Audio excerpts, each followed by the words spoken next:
आएगी, बुक कब आएगी? अरे मेरे प्यारे बच्चों, बुक आ जाएगी, एकदम टेंशन लेने की जरूरत नहीं है। जैसे ही लॉकडाउन, ये दुकान नहीं खुला हुआ है तो समझ रहा है, वो 4100 प्लस बुक भेजते भेजते हम परेशान हो गए। वो 15,000 बुक के कारण 100 गाली सुने हैं हम। मेरा नहीं पहुंचा है तो मेरा नहीं पहुंचा है तो मेरा नहीं पहुंचा है। आज ये सर लाइव चैटिंग चल रहा है, कह रहा है लाइव चैटिंग कब से ठीक होगा। लाइव चैटिंग चल रहा है मेरे दोस्त, लेकिन तुम एक दूसरे का नहीं देख सकता, हम सबका देख सकते हैं। मेरा तुम देख सकता है, तुम लोग सब देख सकता है, लेकिन एक दूसरे का आपस में आप कमेंट्स नहीं देख सकते हैं। आइए सर हम लोग शुरू करते हैं। लघुपथन, व्हाट इज लघुपथन? लघुपथन क्या है? उस दिन हम बता रहे थे आपको, आज हम इस चैप्टर को कंप्लीट कर लेंगे सर। शॉर्ट सर्किट के बारे में हम आपको बता रहे थे। देखिए ये क्या है, जैसे इसको अगर ऐसा ऐसा है तो इसको हम प्रतिरोधी तार कहते हैं। इसको हम कौन तार कहते हैं? प्रतिरोधी तार कहते हैं। और अगर ऐसा है तो इसको हम प्लेन तार कहते हैं। कौन तार कहते हैं? इसको प्लेन तार कहते हैं। देखो ऐसा ऐसा है तो इसको हम प्रतिरोधी तार कहते हैं, और ऐसा है तो इसको हम प्लेन तार कहते हैं। अब मामला क्या है कि ये जो प्लेन तार है, इसका प्रतिरोध जो होता है, इसका जो प्रतिरोध होता है वो लगभग 0 के बराबर होता है। प्लेन तार का जो प्रतिरोध होता है वो लगभग जो है वो 0 के बराबर होता है, और इसका कुछ न कुछ प्रतिरोध इज नॉट इक्वल टू 0 होता है। ठीक है, तो जब भी हम आपको पढ़ाए थे कि विद्युत धारा हमेशा कम प्रतिरोध का मार्ग चुनता है, विद्युत धारा हमेशा कम प्रतिरोध का मार्ग चुनता है। ठीक है, विद्युत धारा हमेशा कम प्रतिरोध का मार्ग चुनता है। तो विद्युत धारा जब भी जाएगा ये मार्ग चुनेगा, इधर से नहीं जाएगा। तो जब हम हेलो हेलो हेलो, साउंड भी ठीक है सर? हेलो, अगर साउंड अच्छे से आ रही है सर, साउंड अच्छे से आ रही है तो कृपया 1 टाइप करें। अगर साउंड में गड़बड़ी है तो कृपया 2 टाइप करें। तो कहने का मतलब यह हुआ कि अगर मान लीजिए कि ये ऐसा कोई सर्किट बनाया हुआ है, ऐसा,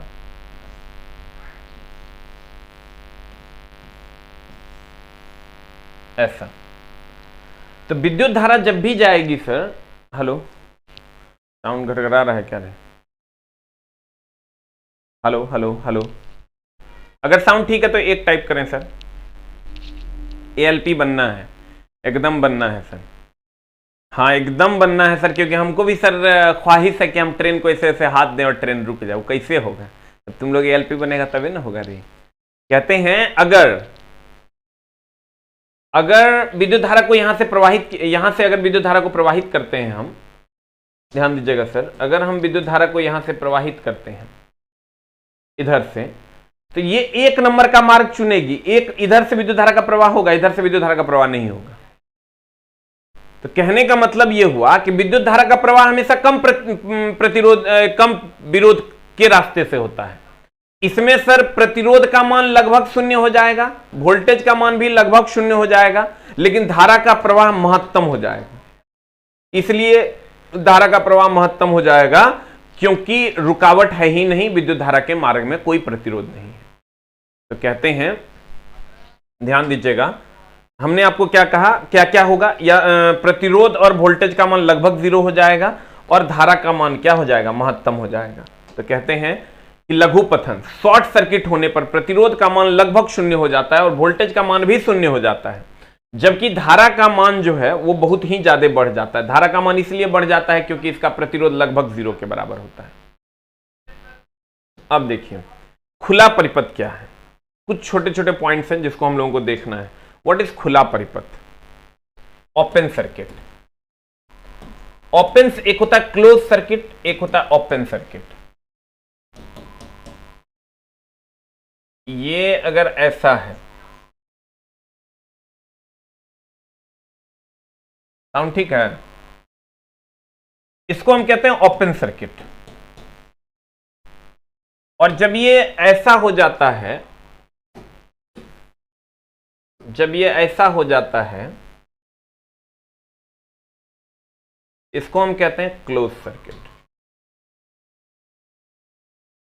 ठीक है, साउंड गनगना रहा है। Hello hello hello.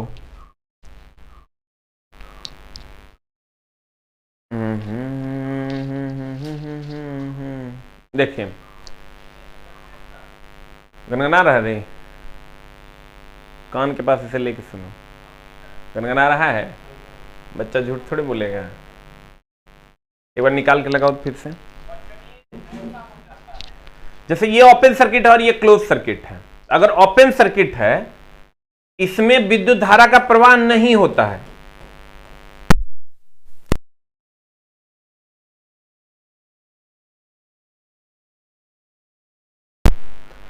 इसमें जो विद्युत धारा का प्रवाह है वो शून्य होता है, जबकि इसमें अगर हम आते हैं तो इसमें विद्युत धारा का प्रवाह नॉट इक्वल टू जीरो होता है।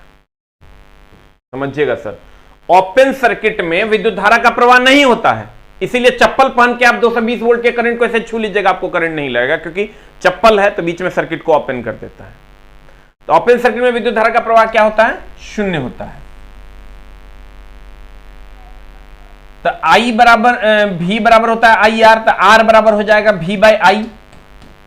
जब I का मान 0 हो जाएगा तो R is equal to V, आप बट्टा I का मान 0 कर दीजिए तो V बट्टा 0 इज इक्वल टू इन्फानाइट हो जाएगा। Anything by 0 is equal to infinite.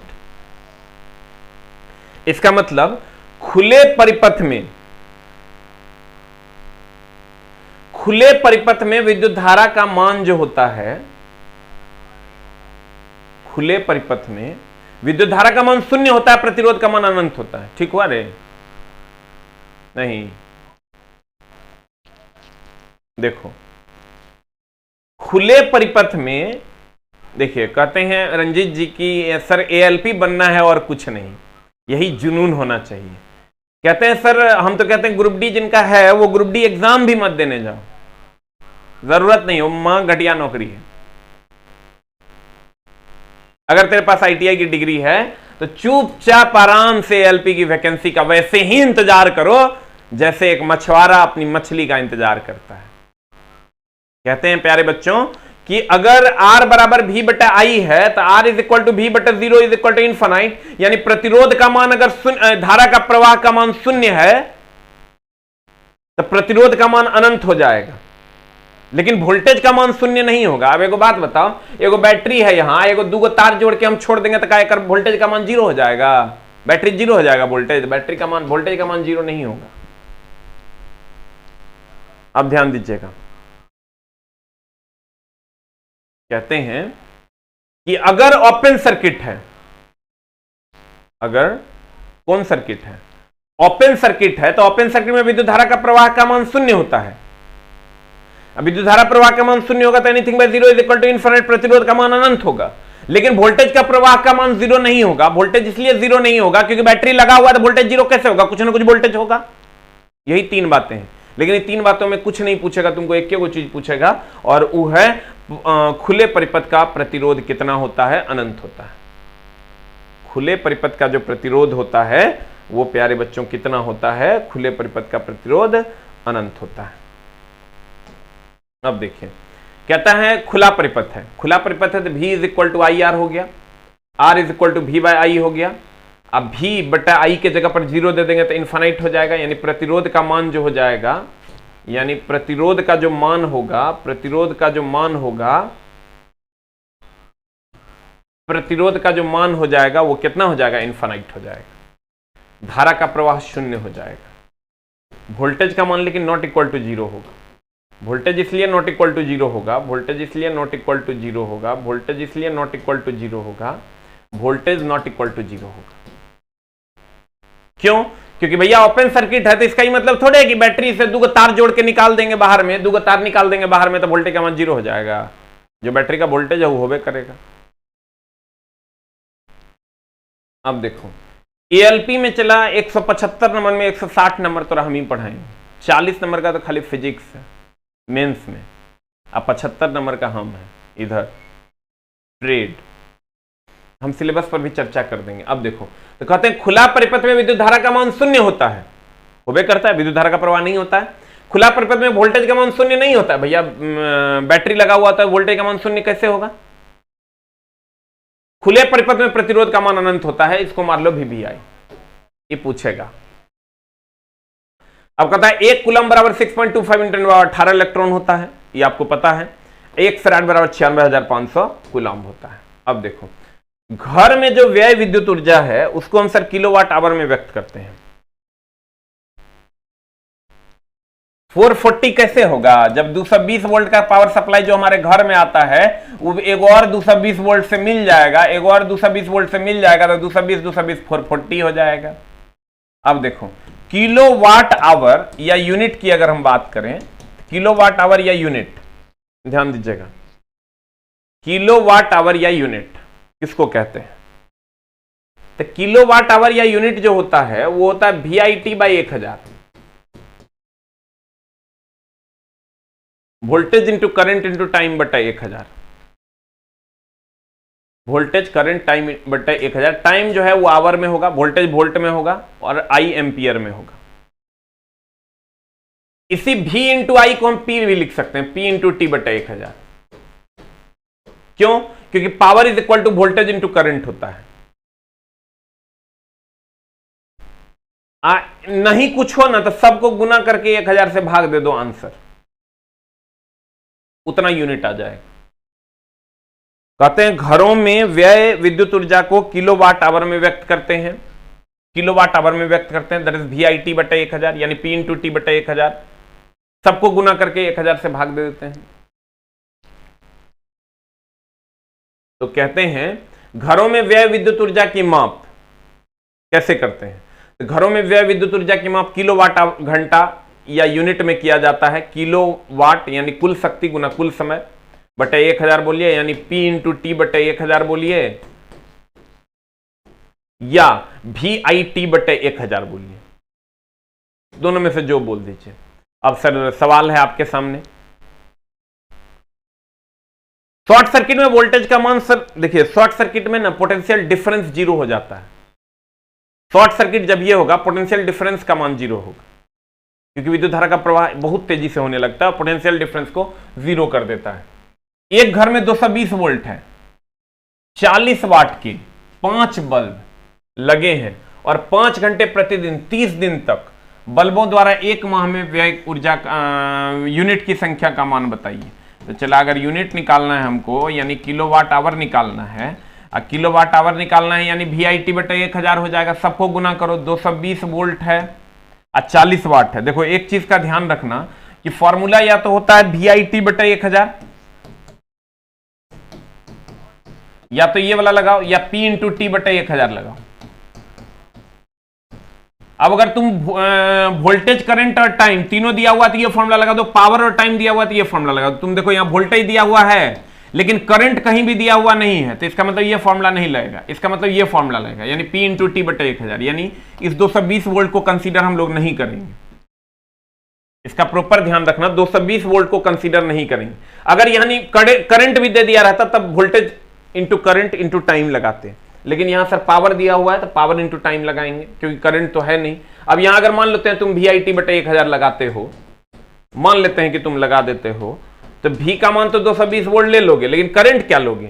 Current तो कहीं क्वेश्चन में दे ले नहीं है। 5 देखो कहीं पर करंट है, कहीं पर भी करंट नहीं दिया हुआ है, तो नहीं दिया हुआ है तो अब क्या करेंगे सर? 220 वोल्ट की अगर हम बात करें तब तो हमको सर पावर इंटू टाइम लगाना होगा, तो पावर इंटू टाइम लगा देंगे, पावर इंटू टाइम अब बटे 1000। पावर का मान कितना है? 40 वाट के कितने बल्ब हैं? 5 बल्ब।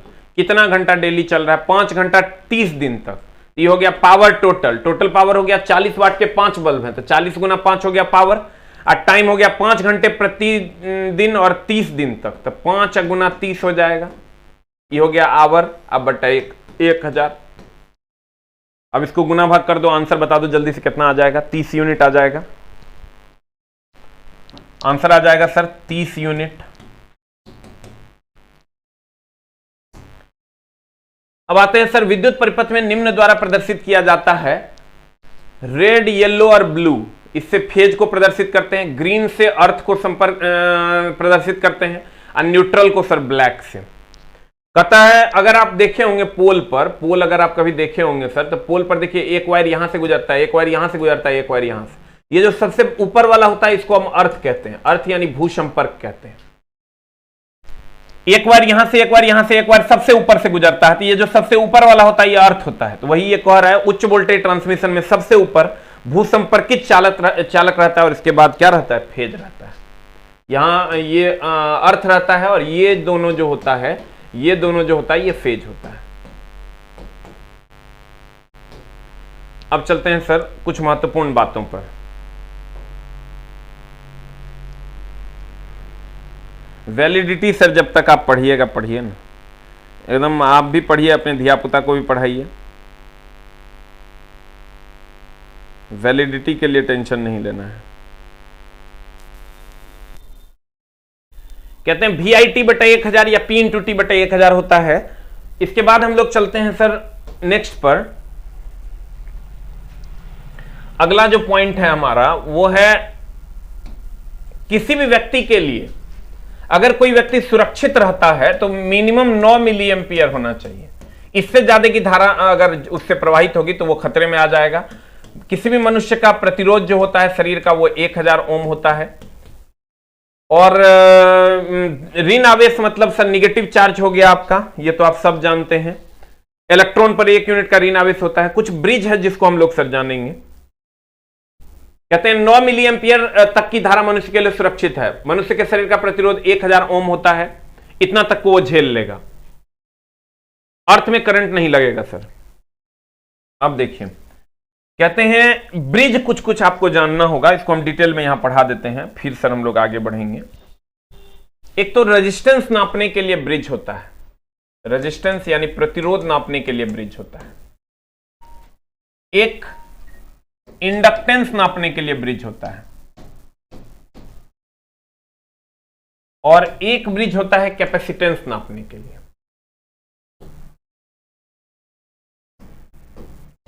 कैपेसिटर का कैपेसिटेंस नापने के लिए एक ब्रिज होता है। कैपेसिटर का कैपेसिटी नापने के लिए एक ब्रिज होता है। कैपेसिटर का कैपेसिटी नापने के लिए देखिए, रजिस्टर का मतलब हो गया प्रतिरोध, समझने की कोशिश कीजिएगा। इंडक्टर मतलब हो गया प्रेरक और कैपेसिटर मतलब हो गया सर संधारित्र।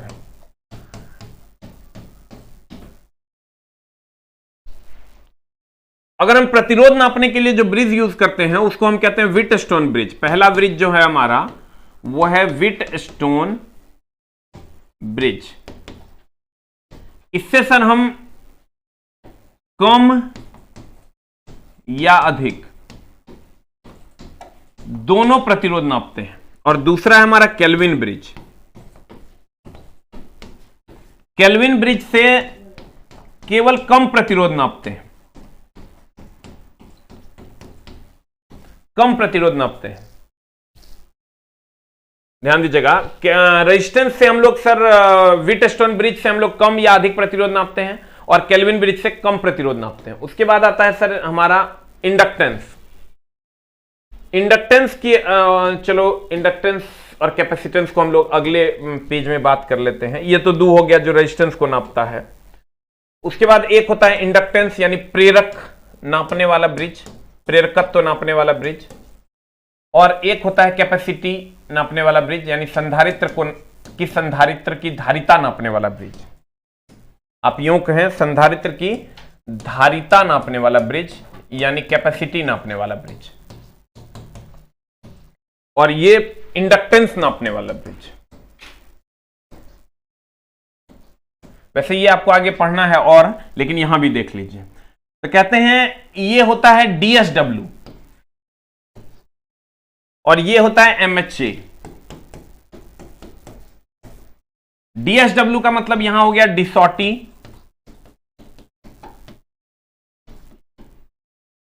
डिसॉर्टी, शियरिंग और Wien bridge. De Sauty bridge, Schering bridge और वीन ब्रिज, इससे हम लोग सर क्या नापते हैं, धारिता नापते हैं। और मैक्सवेल,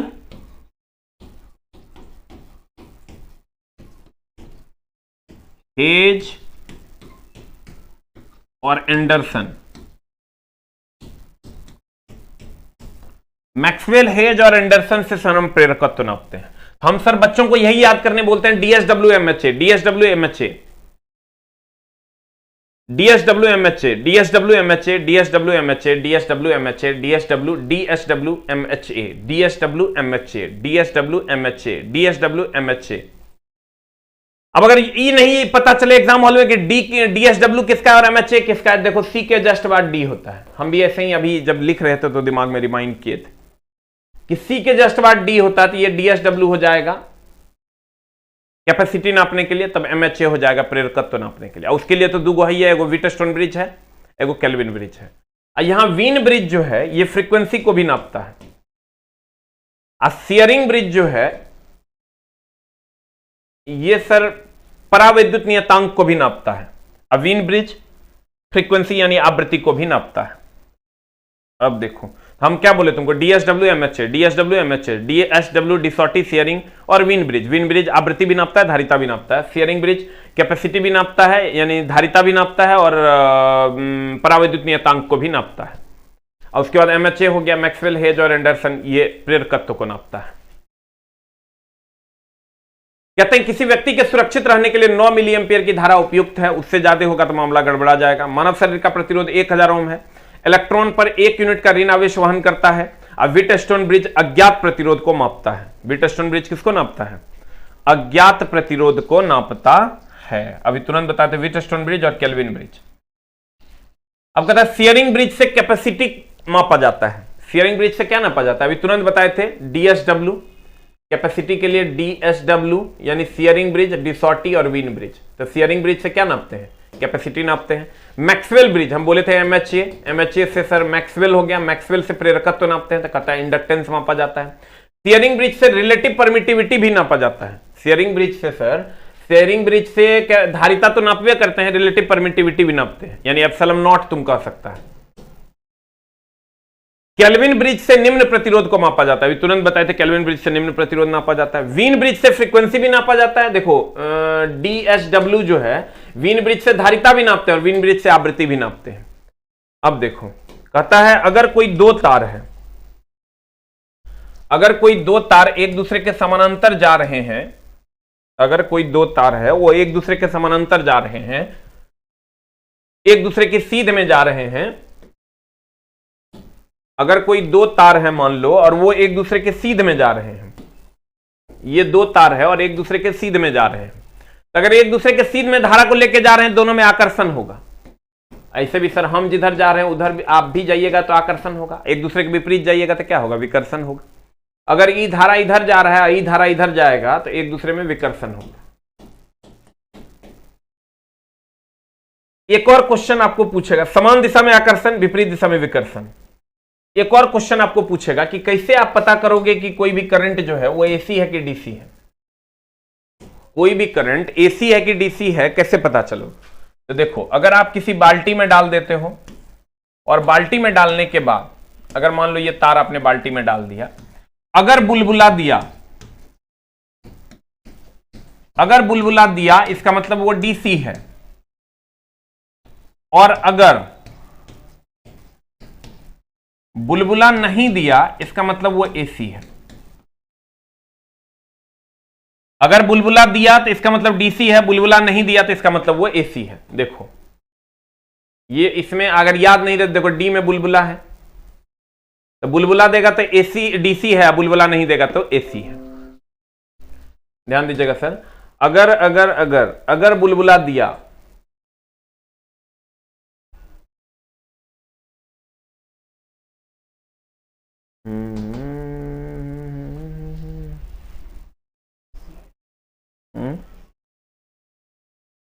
देखिए अगर बुलबुला दिया इसका मतलब डीसी, तुम क्या करो, दो तार तुमको मिल गया और दोनों तार को तुम पानी में डाल दो। पानी में डालने के बाद अगर बुलबुला दिया इसका मतलब डीसी है, बुलबुला नहीं दिया इसका मतलब एसी है।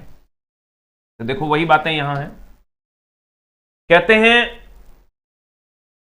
केल्विन ब्रिज से निम्न प्रतिरोध मापा जाता है, वीन ब्रिज से फ्रीक्वेंसी भी मापा जाता है। अगर दो तार समानांतर में एक ही दिशा में धारा को प्रवाहित करता हो तो दोनों एक दूसरे को क्या करेगा? आकर्षित करेगा, और एक ही दिशा में अगर जाएगा तो दोनों एक दूसरे को आकर्षित करेगा। जब दो प्रतिरोध, ये भी देखिए, ये भी आपको जानने की लायक बात है कि अगर दो प्रतिरोध को श्रेणी क्रम और समानांतर क्रम का क्या मामला है। देखिए, अगर मान लेते हैं कि ये प्रतिरोध श्रेणी क्रम में लगा हुआ है, ये R1 है और ये R2 है। R1 मान लेते 2 ओम है और R2 मान लेते 3 ओम है। ये मान लो तो 2 ओम, ये 3 ओम है और एक समानांतर में भी लगा हुआ है।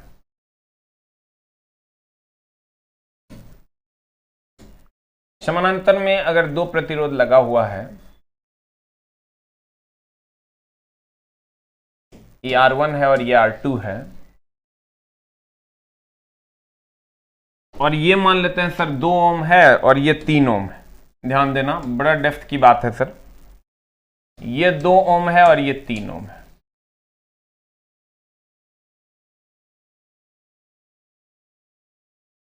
अगर यहां हम समतुल्य प्रतिरोध की बात करें तो 2 + 3 = 5 ओम हो जाएगा। और यहां अगर हम समतुल्य प्रतिरोध की बात करें तो 2 × 3 बटा 2 + 3 = 6/5 = 1.2 ओम हो जाएगा। अब सर ध्यान दीजिएगा, यहां जो समतुल्य प्रतिरोध होगा, यहां जो समतुल्य प्रतिरोध है, इसमें न्यूनतम प्रतिरोध है 2 ओम, अब महत्तम प्रतिरोध है 3 ओम। यहां जो समतुल्य प्रतिरोध है वो महत्तम प्रतिरोध 3 ओम से महत्तम है। आज जब समानांतर में जाओगे तो समतुल्य प्रतिरोध जो है वहां, यहां न्यूनतम है 2 ओम, 2 और 3 में न्यूनतम कौन? 2। अब महत्तम है 3। तो कहते हैं यहां जो समतुल्य प्रतिरोध है वो न्यूनतम से भी न्यूनतम है, यानी न्यूनतम 2 है उससे भी न्यूनतम है 1.2। यानी हम ये कह सकते हैं कि समानांतर क्रम में समतुल्य प्रतिरोध न्यूनतम से न्यूनतम होता है। न्यूनतम 2 है उससे भी न्यूनतम आ गया 1.2। अब समानांतर श्रेणी में समतुल्य प्रतिरोध महत्तम से भी महत्तम, यानी महत्तम 3 है उससे भी महत्तम होता है। अब घर में सप्लाई हम लोग लगाते हैं किसमें? समानांतर में, क्योंकि समानांतर में वोल्टेज का मान जो होता है वो समान होता है। समानांतर में जो वोल्टेज का मान होता है वो समान होता है। समानांतर क्रम में वोल्टेज का मान क्या होता है? समान होता है। तो घर में जितना भी पावर सप्लाई हम लोग लगाते हैं वो समानांतर क्रम में लगाते हैं, क्योंकि समानांतर क्रम में वोल्टेज का मान क्या होता है? समान होता है। ठीक है,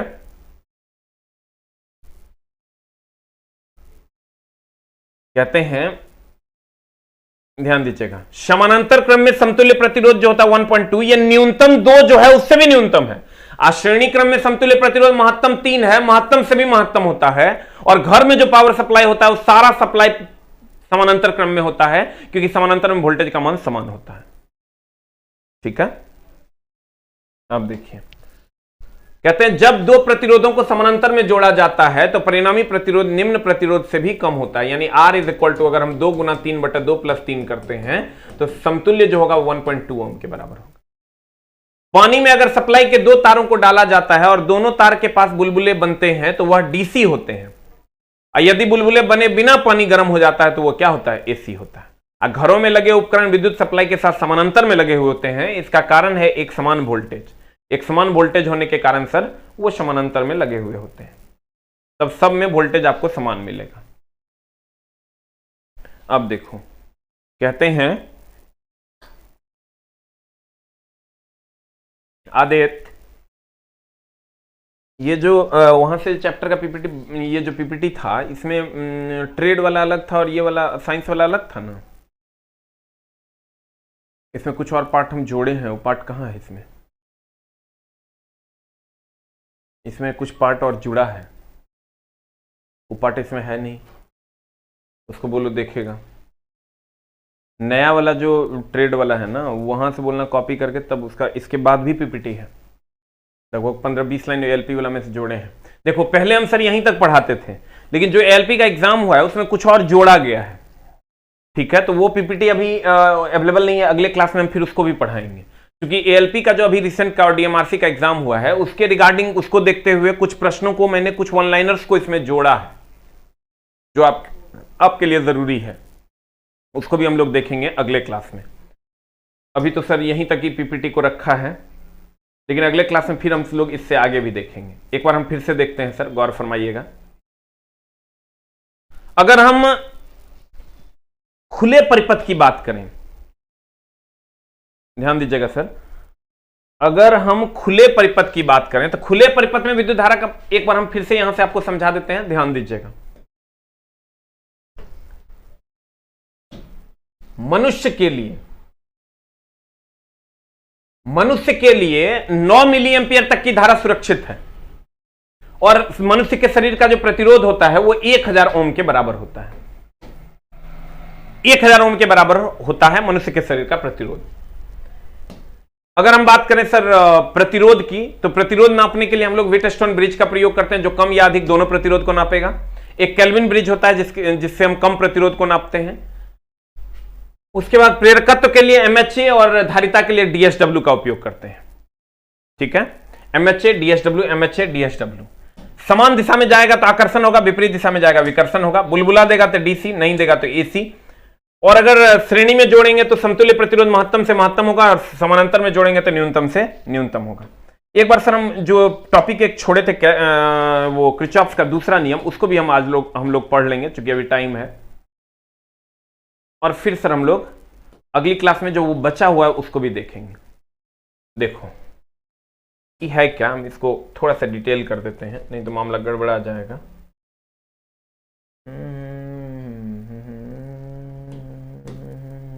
देखिए, कहता है सर एएलपी बनना है सर, नहीं तो बाप को खेती करेंगे, सिर्फ मेरा एएलपी बनना है। बाप को खेती करें की लिख देता है। एएलपी का फुल फॉर्म क्या होता है? ले भाई मेरा असिस्टेंट लोको पायलट, वही जाके बाद में लोको पायलट बनता है। आप देखो, कोई बात नहीं सर, ध्यान से समझने की कोशिश करना। किरचॉफ का जो सेकंड लॉ हमने छोड़ा था उस पर हम लोग चर्चा करते हैं। किरचॉफ सेकंड लॉ,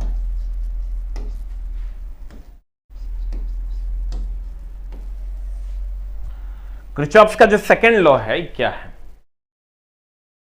ये कहता है कि किसी भी बंद परिपथ के लिए है। पहली बात तो ये बंद परिपथ के लिए है, ये बंद परिपथ के लिए है। किरचॉफ का जो लॉ है ये बंद परिपथ के लिए है। कौन सा परिपथ के लिए है सर?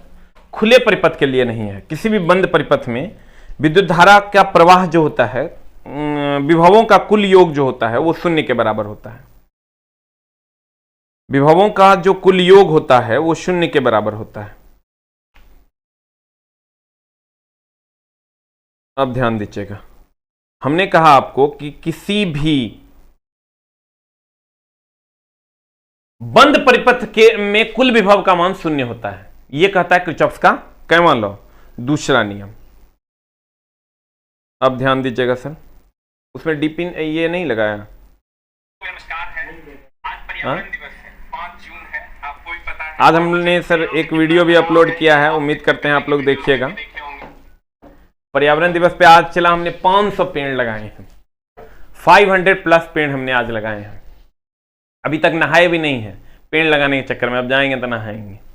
देखो, बंद परिपथ के लिए कुल विभव का मान 0 होता है। अब देखो, अगर बैटरी में पॉजिटिव से निगेटिव की ओर जाएगा, ध्यान देना, अगर बैटरी में ये बड़ा वाला होता है पॉजिटिव और छोटा वाला होता है निगेटिव, अगर बैटरी में निगेटिव से पॉजिटिव की ओर जाएगा तो वोल्टेज का मान प्लस होगा। जिससे निकलेगा, जैसे निगेटिव से पॉजिटिव की ओर जा रहा है तो वोल्टेज का मान E प्लस हो जाएगा। अगर उल्टा हुआ, उल्टा हुआ मतलब अगर तुम, ये पॉजिटिव है ये निगेटिव है, अगर तुम पॉजिटिव से घुसे और निगेटिव की ओर निकले तो निगेटिव की ओर निकलोगे तो E का मान माइनस होगा। ध्यान देना।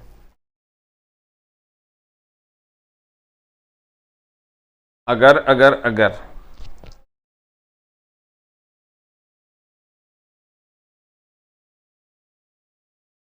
अगर निगेटिव से पॉजिटिव की ओर निकले तो वोल्टेज का मान प्लस, और अगर पॉजिटिव से निगेटिव की ओर निकले तो वोल्टेज का मान माइनस। ठीक है, तो वोल्टेज का मान क्या हो जाएगा? माइनस। अगर पॉजिटिव निगेटिव से पॉजिटिव की ओर निकले तो वोल्टेज का मान प्लस, अब पॉजिटिव से निगेटिव की ओर निकले तो वोल्टेज का मान हो जाएगा माइनस। ठीक है, समझ रहे हो? जिधर निकलोगे वही वोल्टेज हो जाएगा। जैसे आप अभी इधर से इधर आ रहे हो तो निगेटिव से पॉजिटिव की ओर जा रहे हो तो ये प्लस, अभी आप पॉजिटिव से निगेटिव की ओर जा रहे हो, निगेटिव की ओर निकल रहे हो तो ई का मान माइनस। दूसरा, ये थोड़ा सा अटपटा है, इसको ध्यान से देखने की जरूरत है। दूसरा ही क्या कहता है? जिधर निकलोगे, अगर पॉजिटिव की ओर निकलोगे तो पॉजिटिव, निगेटिव की ओर निकलोगे तो निगेटिव। अगर मान लो इसका रेजिस्टेंस आर है और धारा इधर से इधर बह रही है और ये आई है, तो धारा की दिशा में जो आई आर का मान होता है, आई इंटू आर का मान होता है, भी बराबर आई आर होता है, तो यानी वोल्टेज जो होता है वो धारा की दिशा में निगेटिव होता है। और अगर विपरीत लोगे तो विपरीत लोगे, यानी विपरीत धारा की दिशा इधर है और धारा की दिशा के विपरीत लोगे तो प्लस आई आर होगा। ध्यान देना।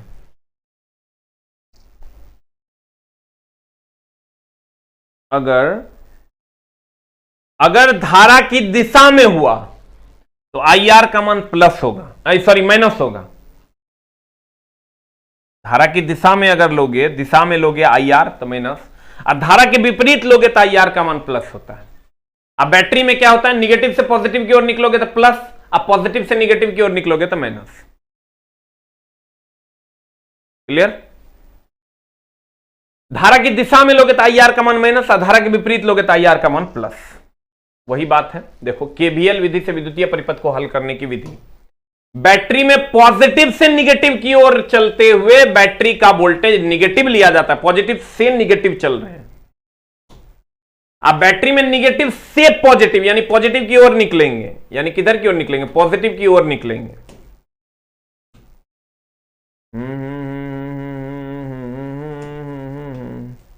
ध्यान देना।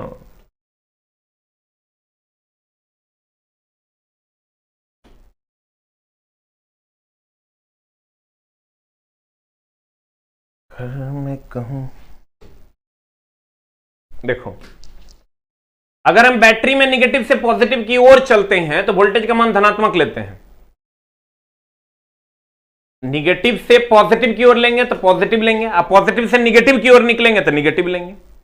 परिपथ में विद्युत धारा की दिशा में चलते हैं, विद्युत धारा जिधर चल रहा है उसी की दिशा में चलेंगे तो प्रतिरोध के परितः वोल्टेज का मान निगेटिव लेते हैं, और उल्टा होगा तो पॉजिटिव लेंगे। इसी में लिख लेंगे, और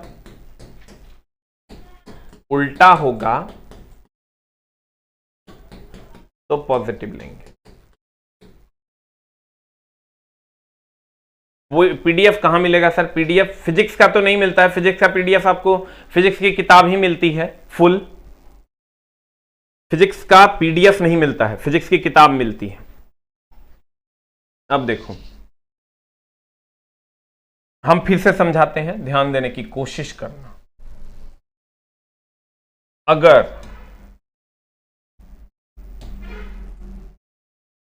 अगर बैटरी में ये पॉजिटिव ये निगेटिव है, अगर निगेटिव से पॉजिटिव की ओर निकलेंगे तो प्लस, और अगर ये निगेटिव है ये पॉजिटिव है, अगर बैटरी में पॉजिटिव से निगेटिव की ओर निकलेंगे तो माइनस।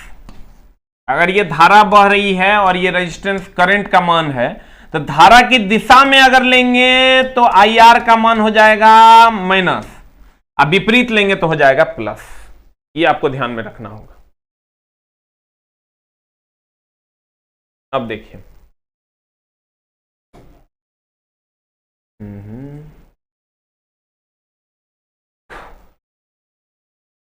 इसका सर्किट नहीं दिया हुआ है, हम अगले क्लास में इसका सर्किट भी डिफाइन कर देंगे। आगे क्वेश्चन भी है तो क्वेश्चन में हम लोग क्लियर कर लेंगे।